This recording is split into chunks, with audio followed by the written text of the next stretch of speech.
नमस्ते बच्चों। DAV MOIL public school e learning class में आपका स्वागत है। मैं आपकी हिंदी विषय अध्यापिका अंजलि राघोरते। प्यारे बच्चों, आज हम कविता 16 चांद का कुर्ता का भाग दूसरा पढ़ने जा रहे हैं। आशा करती हूँ कि आज के इस कविता के दूसरे भाग का श्रवण आप एकाग्रता से करेंगे। आपको स्मरण है ना कि पिछली ई कक्षा में चांद का कुर्ता कविता का भाग पहला हमने अध्ययन कर लिया था। इसके कवि रामधारी सिंह दिनकर जी ने बड़े ही मनोहारी रूप से और बहुत ही सुंदर रूप से चांद का मानवीकरण किया। इस कविता में ऐसे लग रहा था मानो चांद सचमुच अपनी माता से बातें कर रहा हो। आइए तो देखते हैं कि भाग दूसरे में चांद और माता के बीच किस प्रकार की बातें हो रही है। चांद और किन किन बातों के लिए अपनी माता के आगे हट कर रहा है। बच्चों, पिछली कक्षा में हमने इस पहली अन्विति को गाया था। आपको याद है ना? मैंने आपसे कहा था कि आपको इस कविता का गायन करना है, मेरा अनुकरण करना है। आइए, ठीक उसी प्रकार हम आज भी अगली अन्विति का गायन करते हैं।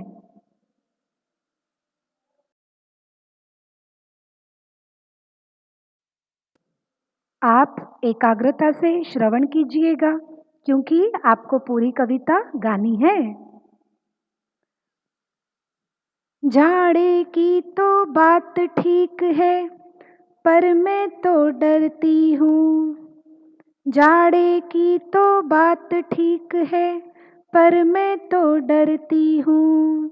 एक नाप में कभी नहीं तुझको देखा करती हूँ। एक नाप में कभी नहीं तुझको देखा करती हूँ। कभी एक अंगुल भर चौड़ा कभी 1 फुट मोटा। कभी एक अंगुल भर चौड़ा कभी 1 फुट मोटा। बड़ा किसी दिन हो जाता है और किसी दिन छोटा। बड़ा किसी दिन हो जाता है और किसी दिन छोटा।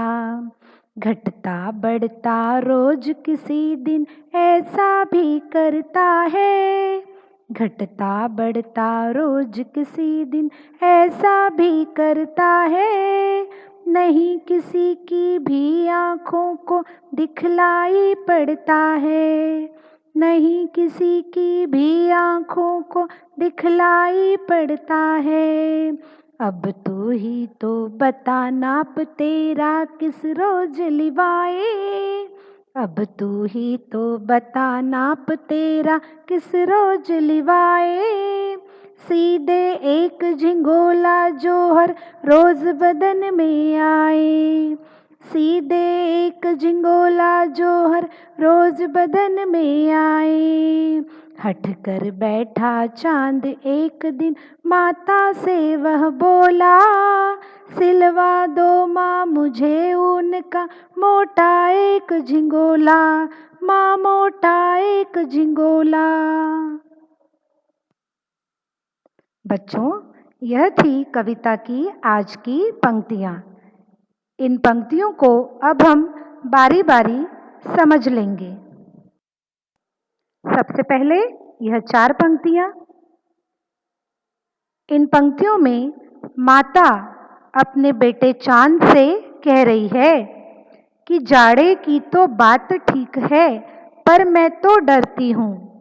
एक नाप में कभी नहीं तुझको देखा करती हूँ। माँ कह रही है कि अगर इस मौसम में, जाड़े के मौसम में, मैं तुझे झिंगोला, अच्छा सा कुर्ता यदि सिलवा कर भी देती हूँ, परंतु मुझे डर इस बात का है कि जाड़े के बाद क्या होगा, क्योंकि तू कभी तेरे एक नाप में, एक आकार में नहीं होता।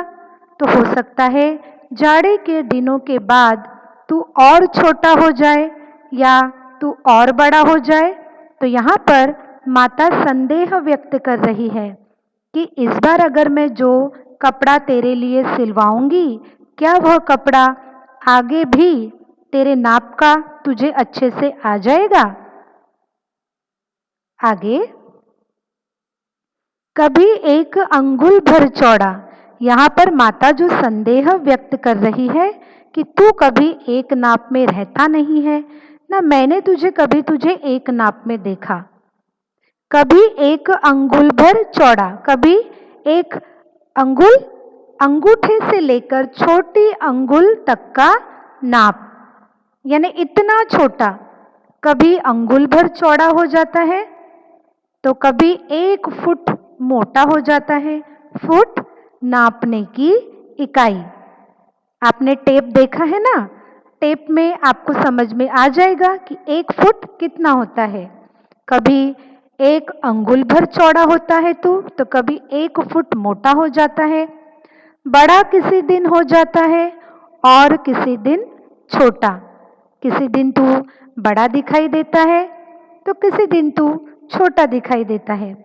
बच्चों, आपको याद है पिछली ई कक्षा में आपने जरूर पढ़ा होगा, आपकी भूगोल विषय शिक्षिका ने आपको पढ़ाया होगा कि चांद जब पूरा गोल हो उसे क्या कहते हैं, और चांद जब छोटा हो जाए या फिर दिखाई न दे उसे क्या कहते हैं? याद है आपको? कौन सी अवधारणा है ये? पूर्णिमा और अमावस्या की। चांद जब पूरा गोल दिखाई दे तो वह है पूर्णिमा। और जब चांद दिखाई न दे उसे क्या कहते हैं? अमावस्या। ध्यान में रखना बच्चों। इस प्रकार माता ने संदेह व्यक्त किया कि आखिर मैं मेरे प्यारे सलोने और सुंदर बेटे चांद के लिए किस तरह का कुर्ता सिलवाऊं। आइए अब अगली पंक्तियां देख लेते हैं। घटता बढ़ता रोज किसी दिन ऐसा भी करता है, नहीं किसी की भी आंखों को दिखलाई पड़ता है। माता यहाँ पर परेशान है। वो चाहती है कि उसका बेटा जाड़े में कपकपाए नहीं, उसे ठंड ना लगे, पर उसी के सामने प्रश्न चिन्ह निर्माण हो गया है कि चांद मेरा बेटा तो किसी दिन घटता है, कभी बढ़ता है, यानी छोटा बड़ा हो जाता है। तो मैं इसके लिए किस प्रकार से कोई कुर्ता सिलवा दूं? नहीं किसी की भी आंखों को दिखलाई पड़ता है। और कभी कभी तो ऐसा दिन आता है कि यह चांद किसी को दिखाई ही नहीं देता। अब तू ही तो बता, नाप तेरा किस रोज लिवाएं। तो हे मेरे प्यारे सलोने बेटे चांद, तू ही बता मैं तेरा नाप किस रोज लूं? सीधे एक झिंगोला जो हर रोज बदन में आए, या ऐसा कोई झिंगोला सिल दूं कि वह पूरे 12 महीने हर रोज तेरे बदन में आएगा। यहाँ पर माता परेशान है और माता की परेशानी स्वाभाविक है, क्योंकि वो चाहती तो है कि अपने बेटे चांद के लिए एक प्यारा सा झिंगोला, प्यारा सा कुर्ता सिल दे, लेकिन नाप वह किस दिन का ले यह उसके समझ से बाहर है। प्यारे बच्चों, कैसी लगी आपको यह कविता चांद का कुर्ता? चांद का कुर्ता, यह आज की हमारी कविता यहीं पर समाप्त होती है। आप भी यदि ऐसी असंभव बातों के लिए अपनी माता और पिता से हठ करते हैं तो उसे ना करें। माता पिता हमेशा अपने बच्चों का अच्छा ही चाहते हैं, है ना? वे उन सारी बातों को पूरा करते हैं जो आपके हित में हो। अब चांद ने देखो कैसा हट किया कि जो संभव ही नहीं था पूरा करना। आपको बड़ी समझदारी से और जिम्मेदारी से कार्य करना होगा। समझ में आया बच्चों? अब जल्दी से आज की पंक्तियों में जितने भी नए शब्द आए हैं आप उन्हें अपनी कॉपी में लिख लीजिए। अब समय है आज के गृह कार्य का। तो आइए बढ़ते हैं, देखते हैं अभ्यास के लिए आपको कौन से प्रश्न मिले हैं। अभ्यास के लिए आज के प्रश्न हैं, नीचे दिए गए प्रश्नों के उत्तर लिखिए। माँ को किस बात का डर था? जाड़े में चांद का क्या हाल होता है? चांद किस दिन घटता और बढ़ता है? यहाँ पर आपको पूर्णिमा और अमावस्या यह नाम लिखने हैं बच्चों। और आखिरी प्रश्न है, आप अपनी माता से किस बात के लिए हट करते हो? इसका भी उत्तर आपको अपनी कॉपी में लिखना है।